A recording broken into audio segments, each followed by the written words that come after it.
conversation. You will be inspired. We're singing that will make your heart a little lighter. There's no time like this time. You can turn your thoughts higher to a place of peace where things are much calmer. Our time together bring you to your destiny. People all together in perfect harmony. The Loretta Merritt Show. The Loretta Merritt Show.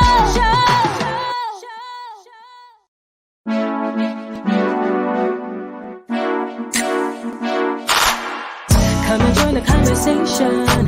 You will be inspired. We're singing that will make your heart a little lighter.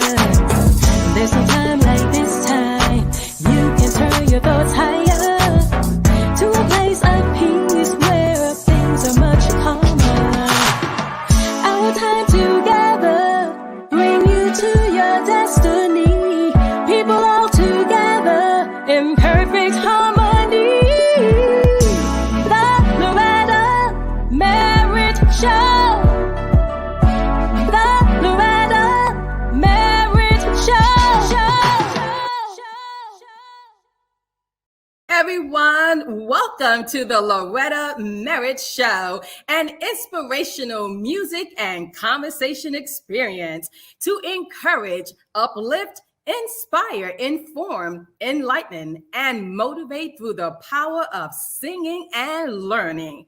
I am your host, Loretta Merritt, and gospel artist. The show was held every third Sunday of the month, 7 o'clock p.m. Eastern Time, live on YouTube and Facebook. Subscribe to my YouTube channel, like, send some positive comments, and share. Well, tonight we have a very special person who is joining us here, and she is Khalia Dior. She is an inspirational singer, songwriter who desires to have her music uplift and encourage others. She was born in New York City and raised in D.C., Maryland, Virginia, also known as the DMV area. She learned to love and appreciate music of all kinds since birth.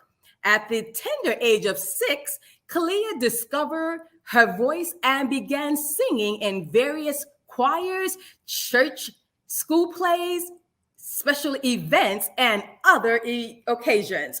Her goal in life is to empower and uplift individuals of all genders, creeds, races, and faith by showing the true love of God through her music and life's journey. She prays that you are truly blessed by her ministry. And now, without further ado, Khalia Dior, Montoute.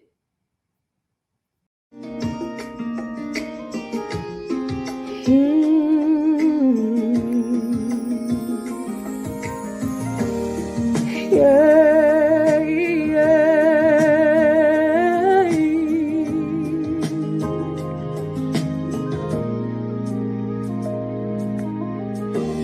Little bird sitting on a windowsill all alone. So cold, so cold. It's time to mount up your wings and soar. So what are you waiting for? What are you waiting for? A push or a shove to take away your anxiety? What are you waiting for? What are you waiting for? It's time to spread those wings out and take flight, and take flight.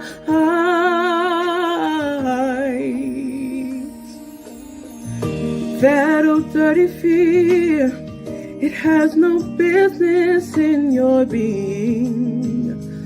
Oh no. For God created you with a purpose in mind. So what are you waiting for? What are you waiting for? A push or a shove to take away your anxiety? What are you waiting for? What are you waiting for? It's time to spread those wings out and take flight, and take flight.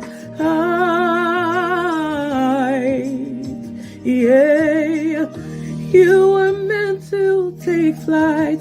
Don't give up, fly. Walk by faith and not by sight. Just take flight. God has a purpose for you. After all you've been through, He'll never leave you. If you have a dream, don't give up on your dream. Just take flight. Just take flight. Yeah. Don't give up on your dream. Take flight, take flight. Take flight, fly. Little bird sitting on a windowsill all alone. You're not alone, so take flight.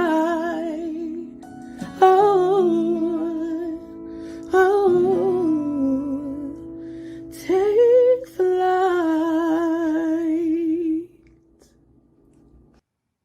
Thank you, Khalia, for that wonderful song, Take Flight. What are you waiting for? Spread your wings and take your flight. That was such a beautiful song, and I'm sure everyone was blessed by it. So be encouraged and don't just sit around and feel like you can't do anything or you don't know how to move forward. Just open up your wings, trust God, and take your flight. Thank you so much, Khalia, for being here this evening on the Loretta Merritt Show. And now, everyone, I will love for you all to join in this conversation and send some comments as I introduce my next guest, Gary Saunders, creative, broadcaster, streaming expert, Dante certified, Stella Award nominee, video producer. Gary is a senior media production engineer with strong business and technical acumen. Scope of practice includes system configurations and migrations, successful design and installation of complex network infrastructures, established media consultant with vast experience in commercial film, independent film, and news media production. He's also a coach, mentor, and leader. Let's welcome my special guest to the stage, Gary Saunders. Hey, Gary. Hi, how are you? What's going on, Loretta? It's so good to see you. Thank you so much for joining the Loretta Show. Thank you for being here this evening. I'm so excited to have you here. I have no choice. You're going to beat me up. Yeah, you just had to be here. I'm so excited though that you're here, that you took the time out and just joining with me in this conversation. So I'm excited about it. Right. And so I'm going to jump right into our conversation. So I've read a lot about your bio, the different things that you've been doing, production engineer, executive, You have been working as a production engineer executive for a very long time. Please tell us what inspired you to become a production executive? Well, there's two different things here. I've been a production engineer. I've been doing engineering for a long time, and I recently just kind of transitioned from just doing just production into actually being the executive, the ones who are in charge of various different productions. So I just want to make the differentiation between the two. So yes, I am a production executive if you combine them the two together. But my journey actually was more of a hobby. Okay. Tell you the truth, I didn't come up in this. I didn't go to school for this. My background is in management information systems. I was a programmer with Verizon for about 15 years. I look my age. Yes, for about 15 years. Writing applications for Verizon and database engineering and writing code and all that kind of stuff. So that's where my background was. And then. Wow. I used to dabble a lot in, with using the Microsoft platform. And one of the things that Microsoft had was this, it was Windows Media Services. And that was like the very, very beginning of this whole streaming thing, and that's what people were doing to watch, play music. I was using that to play music. It was that like Real Player. For people remember, kind of going back, it was Real Player and and not Watson, but Windows Media. Yes. So, I wanted to find a way to watch kind of TV at work. Okay. So I put that's really what I used to like watching the Channel 11 news. Mm-hmm. And I used to watch it at work. My boss didn't like that, but yeah, you're supposed to be working. Of course not. Then right after that, I used to watch like the Jerry Springer show, all that stuff. I used to change the channels and stuff from home. So that's what I was about, But yeah, so that's where I actually kind of came up in, and then really when it comes down to it is it's like a lot of opportunities were open to me. And I just took those opportunities and just kind of built off of that to the person that you see now and you hear about now, those who hear about me. I'm a real kind of low key guy. I don't really like to put myself out there.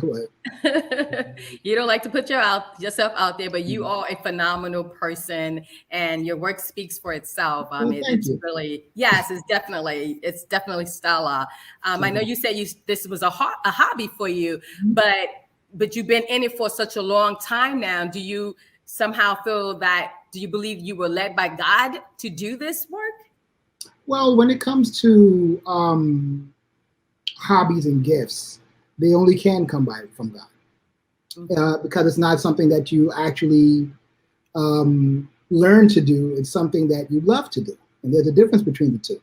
Yes. And when you love something, I believe everybody said that God is love, and He provides that. So basically, it was inevitable for me to end up here. It was kind of, I would say, preordained from I was a little child, because this was what my love was, and I just kind of used the various other tools and jobs that I've had just to build up to the point where I can do this, Right. So yeah, it's definitely a leading, absolutely. Wonderful. Wow. I tell you, when God works in someone's lives, He definitely works, and He put a stamp on it, and you just move forward into what He has ordained you to do. Mm-hmm. There's a lot involved in what you do. You do so many different things, as you mentioned, and as I mentioned in your bio. Could you just walk us through what a workday looks like for you? Well, currently I'm a senior streaming producer for IBM. Mm-hmm. And I do a lot of virtual and hybrid worship. Not worship. I'm a church boy by heart, believe me. Right. But in the corporate sector, I do a lot of high-end C-suite executive meetings. So I have a pretty elaborate kind of setup. If you want to kind of bring that up, I can kind of show you what my day-to-day kind of looks like. So right here, I'm talking to you on one computer, but there's a lot more going on behind me. so this is what my work day kind of looks like. Wow. I have a whole bunch of screens. Amazing. That I use. Yeah, a whole bunch of screens that I use to actually interconnect various different applications. Meaning that, hey, listen, if somebody is in Zoom and they want to talk to somebody in WebEx, well, I can do that. If you are in your facility in a live setting and you want me to take that in and have that person talk to somebody in WebEx and Zoom, well, I can do that. So it's just a why, what I do on a day-to-day basis it varies, but it's just so wide. It depends on what it is, because I do a lot of different things. I'm an audio engineer, I'm a lighting director, I'm a creative director, I'm an editor. You are Superman. I had to be, Yes. Yes, I Okay. love it. It's great. Yeah, you do a vast of different things, and it's so much needed. And even in a corporate environment, as well as you mentioned church, can you tell us the difference as far as what you do from, I know you mentioned what you do in the corporate arena, but what about in the church? What does that look like? Well, it's very much the same thing, but we just thought we're just going to lift up the name of Jesus in the church, so, instead of yeah, that's right. So I really it's the training ground, really, and kind of a part of what my bio was like coaching is that I've coached a lot of young, talented. We're going to get to that in a minute. Oh, okay. Yeah. It allows the church actually allows a training ground for various different things, whether you're coming out of music or you're going into music or video or whatever. I mean, I got a lot of my start inside the church, really, building out my own company and Praise Vision, for those who know it. Yes. We've now since been changed from just a streaming company. Now we're a consulting company. We do a lot of consulting up and down the Eastern Seaboard, actually internationally as well. So we do a lot of work in and around the U.S. and outside of it as well. So, well, tell me, you mentioned about Praise Vision. How did you get started with Praise Vision? Because I remember when it first came out some years ago. Yeah, well, how did that get birthed? Well, it got birthed out of my dabbling at Verizon. At the time there was a young pastor that we were definitely cool, Paul Graham. And he had this thing called Full Circle Ministry, and then I kind of was like, hey, listen, let me kind of show you something, and I showed it to him, and he was like, yo.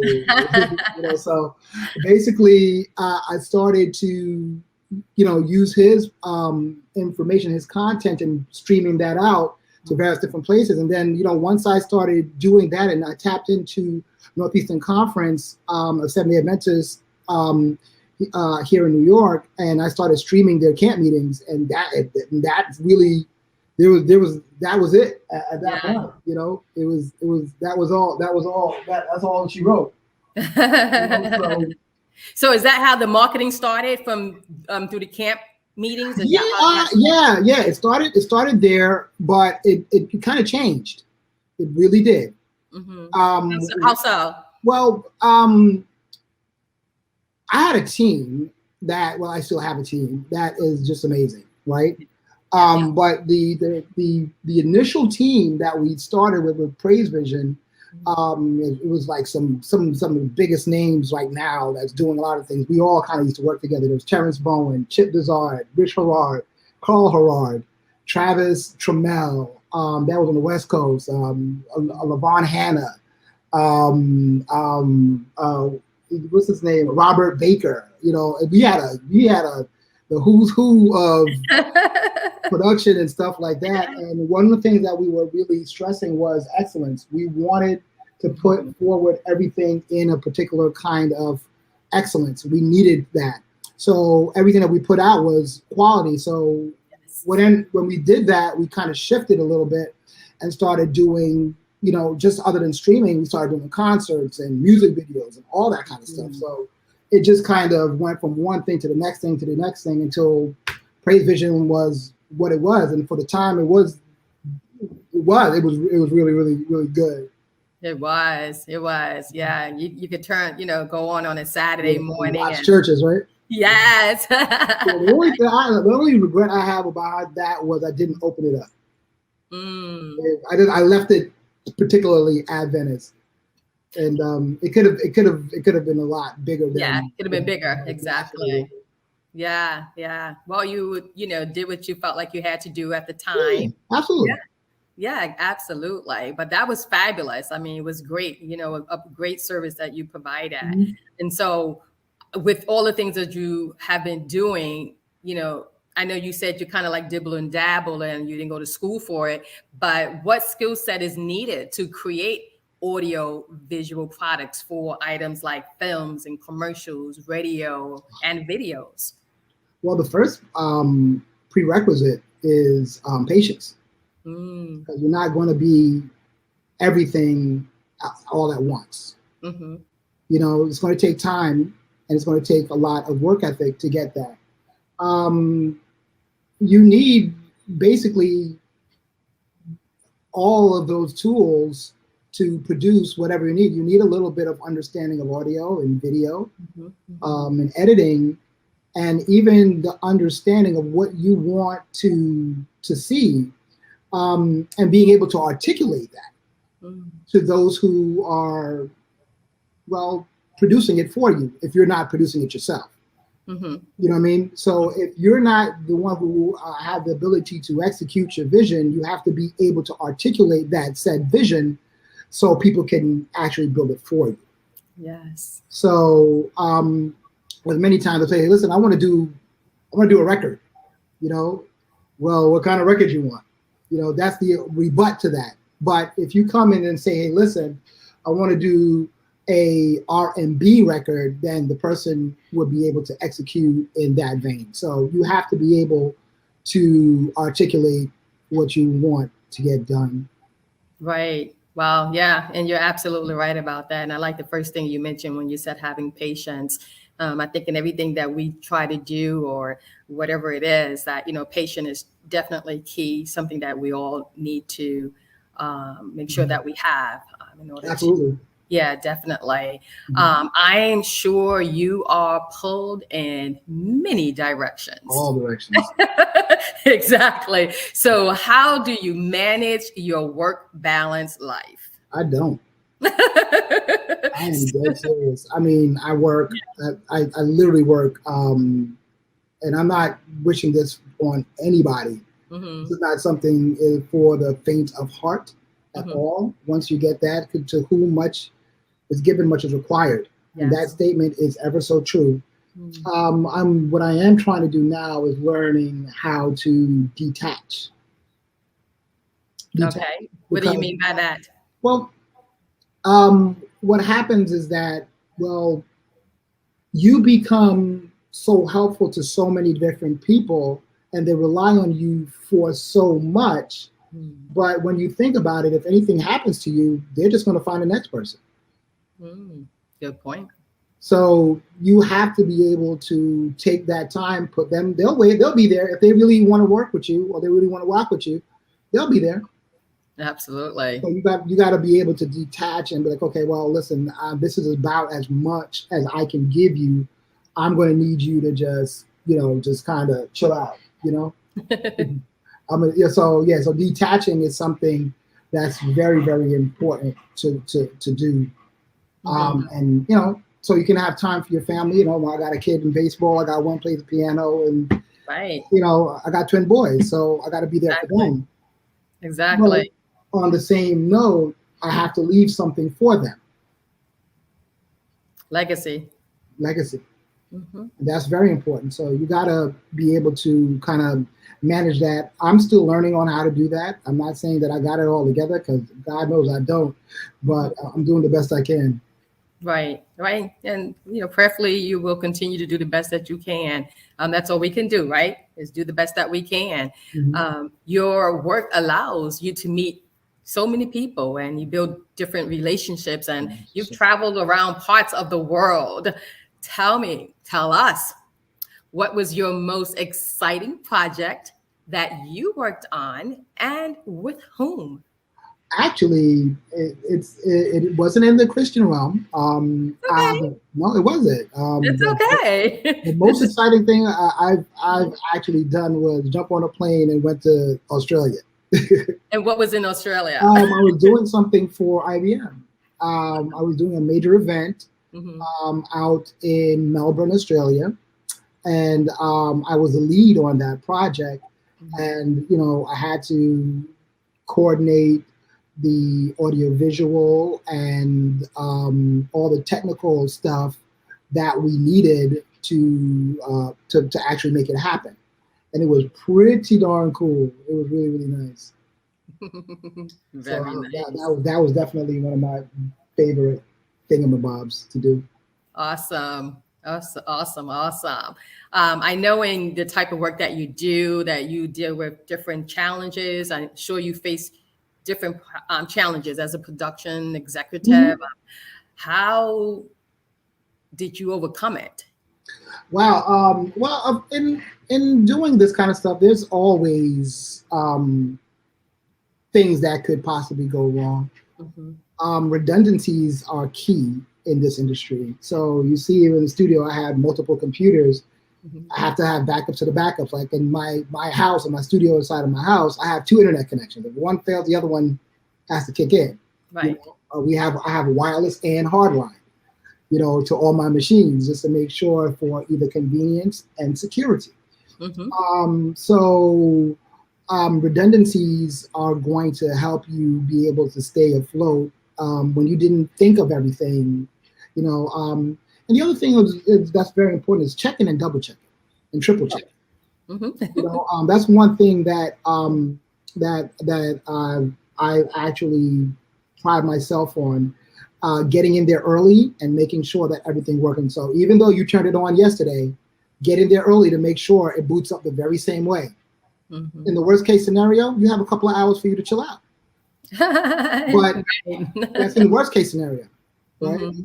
But in best case scenario, that's best case scenario. Worst case scenario is that you have a couple of hours for you to fix the problem. You know what I mean? So, being a media director for a lot of different churches, that's one thing that I try to instill in the people that I work with. Right. Awesome. So, as we saw, you have your studio at home with all your computers and monitors and so forth. And I also know that you said you work for IBM and you also do work for the church. Do you do any of this from your home? Oh yeah, absolutely. Oh, okay. Absolutely. So not all the time you are physically at the church. Oh yeah. I mean, I mix services from my house. The people inside the building, and I'm at home mixing services. I remember there was one time that we were just starting to get back into church, and the choir was looking to have rehearsal, right? And there was no engineer there because some of our people had COVID. I mean, everybody was having COVID. So the church that I built, my church, Mount Vernon, is built out in a particular way that it could be actually run remotely.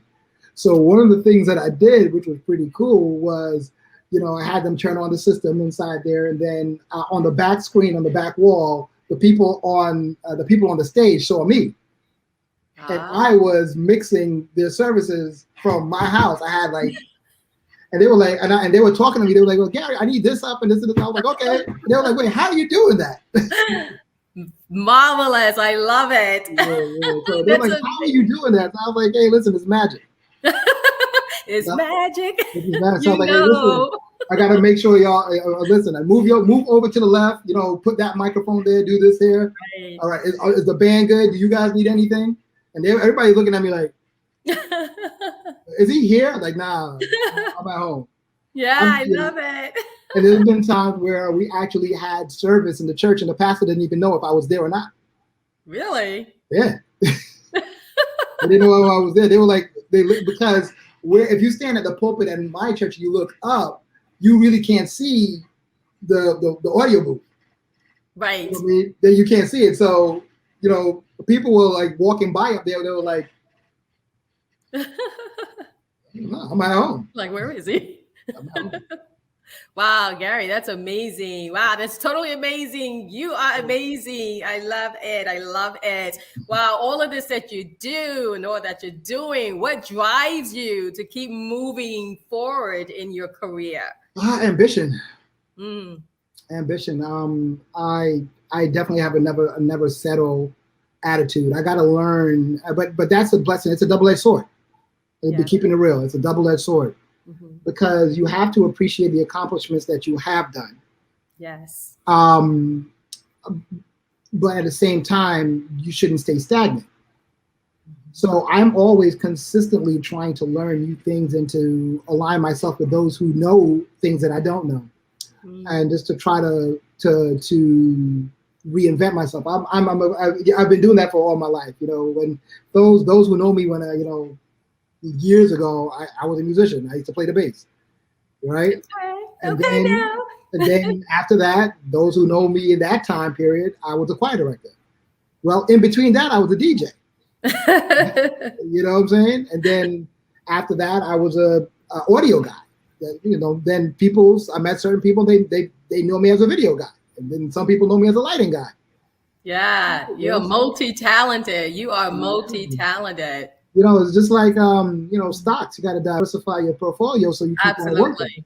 Absolutely. So during the pandemic, I didn't stop working. Right. I knew no lack. You know. That's smart. Yeah. That's great, Gary. I mean, totally fantastic.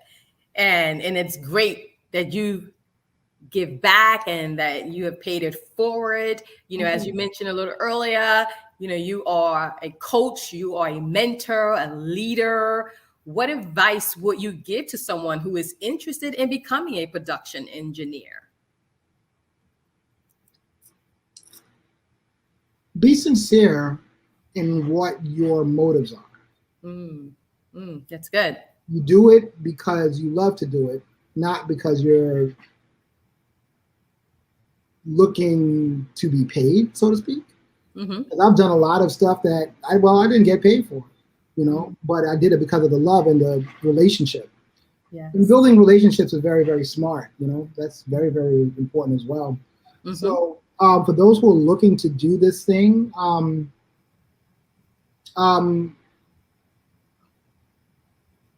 you find people that you're willing to learn from, and those who are willing to teach you.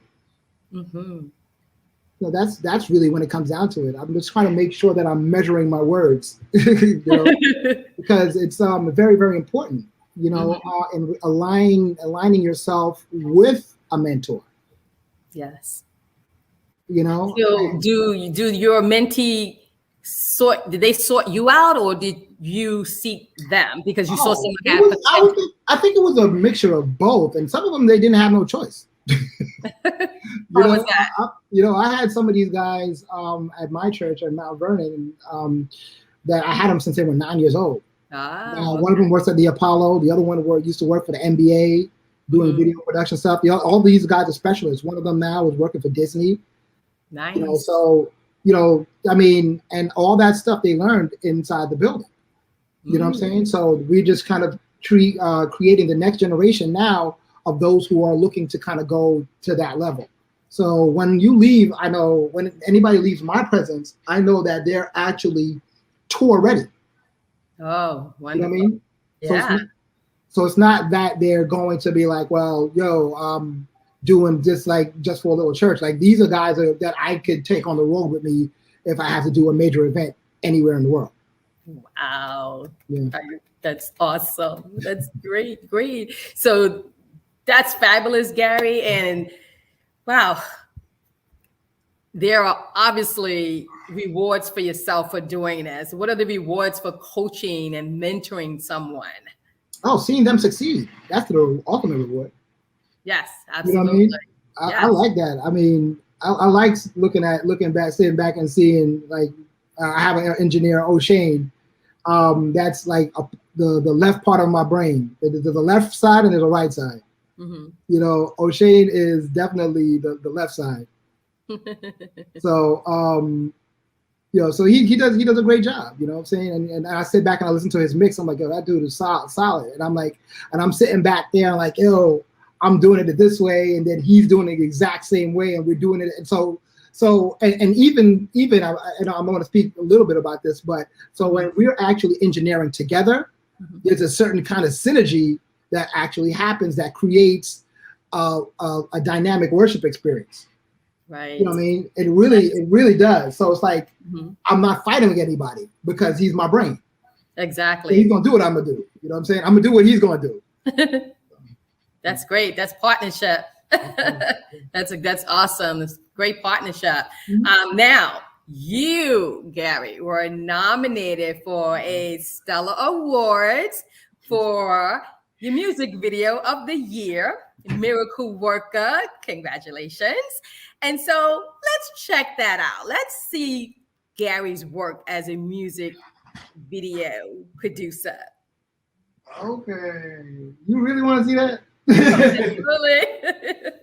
All right, hold on. Let me get this stuff turned up, really. All right, here we go.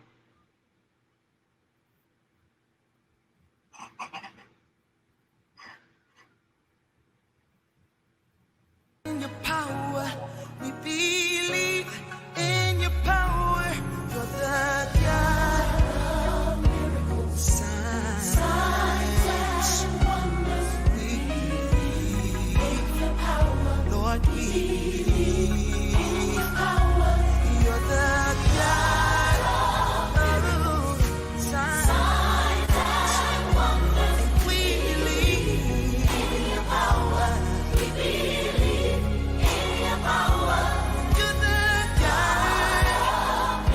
Signs and wonders, and we believe in your power. We believe in your power. Supernatural, wonder working. You've got you're a miracle worker. Come on, somebody open up your mouth and declare that tonight. You're a miracle worker. Come on, anybody believe that in this place? Sing, you're a miracle worker. You are omnipotent, Jesus. Sing, you're a miracle worker.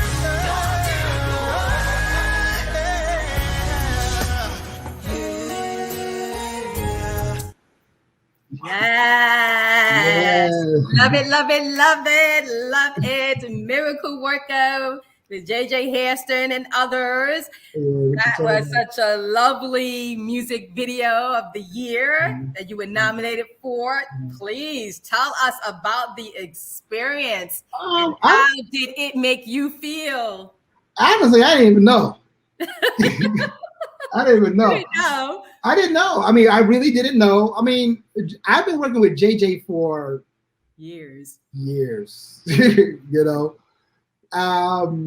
We met years ago with his former manager, Calvin Leach. That's my boy. Oh, sorry. Sorry. Family.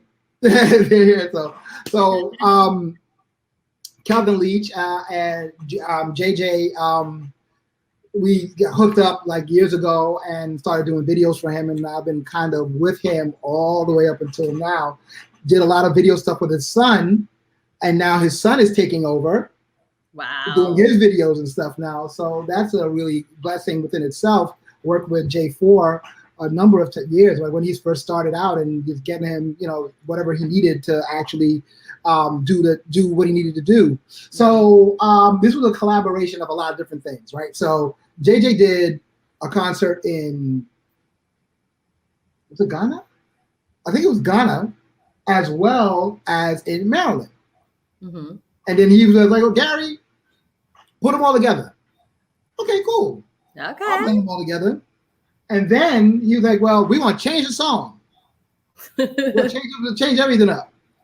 So that's where you see another part of the video where they're in like a warehouse.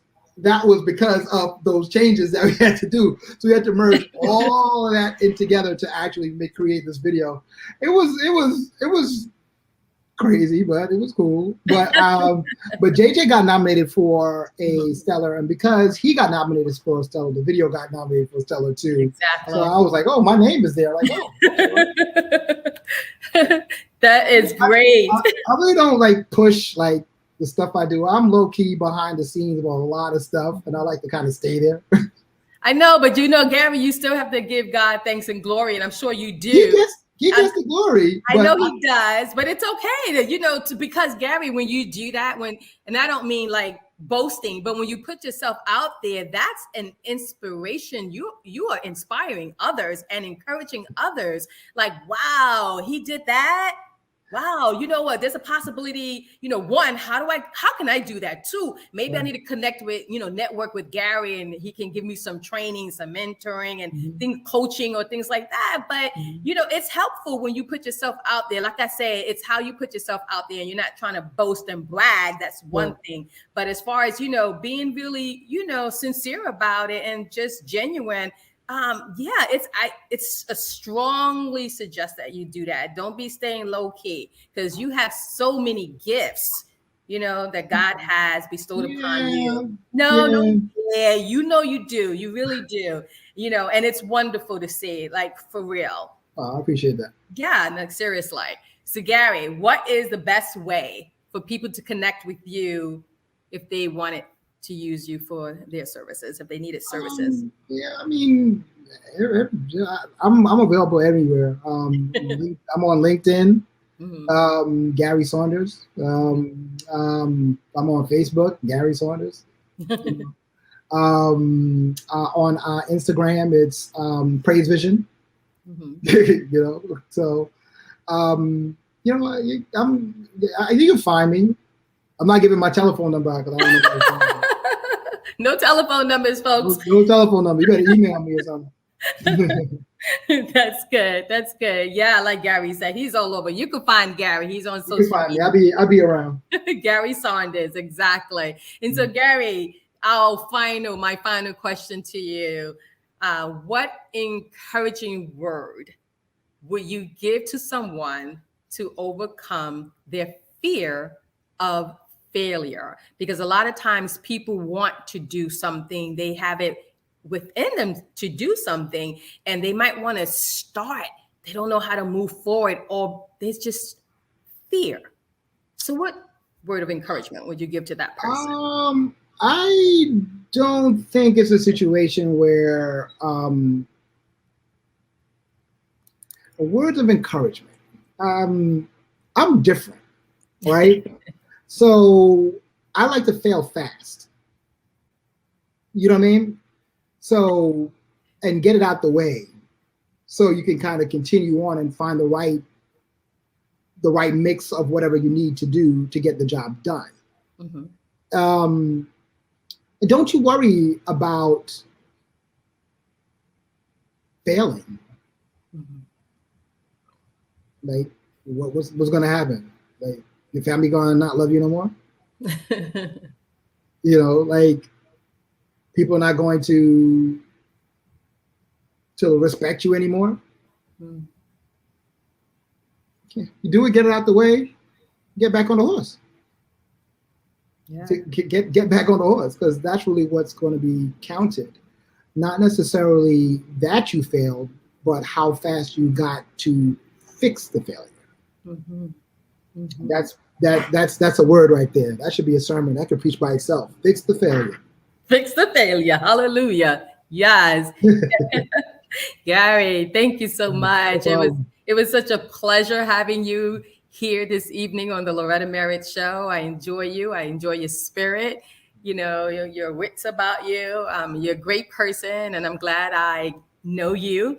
And I've worked with you a little bit, when we were on the Northeastern Conference Music Committee. Yeah, that's right. Them people. The whole show within itself. Yeah. So, the pleasure is all mine for having you here. And thank you so much for, taking the time out and sharing with us, dropping some gems, your words of wisdom on, just being patient and love what you do, be passionate about everything that, someone is doing. Don't be fearful.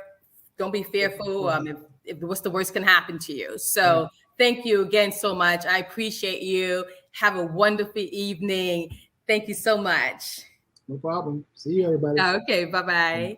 And so everyone, thank you so much for joining the Loretta Merritt Show. I hope you enjoyed the show. I hope what was sung on Take Flight and also Conversation with Gary Saunders, I hope it resonated with you. I hope you were encouraged and inspired and also uplifted. Our next show will be held on Sunday, August 15th at 7:00 p.m. Eastern Time. Normally, we have our show every month on the third Sunday, but June and July, Loretta is taking a break and Loretta is going to be vacationing. So I will see you all on Sunday, August 15th with my special guest, Grammy Award winner producer, author, Ricky Slick Oxford. You do not want to miss this show because Ricky Slick has a story that you will definitely be inspired and encouraged. So stay tuned. Have a wonderful evening and a great week. Thank you so much. God bless. Bye-bye.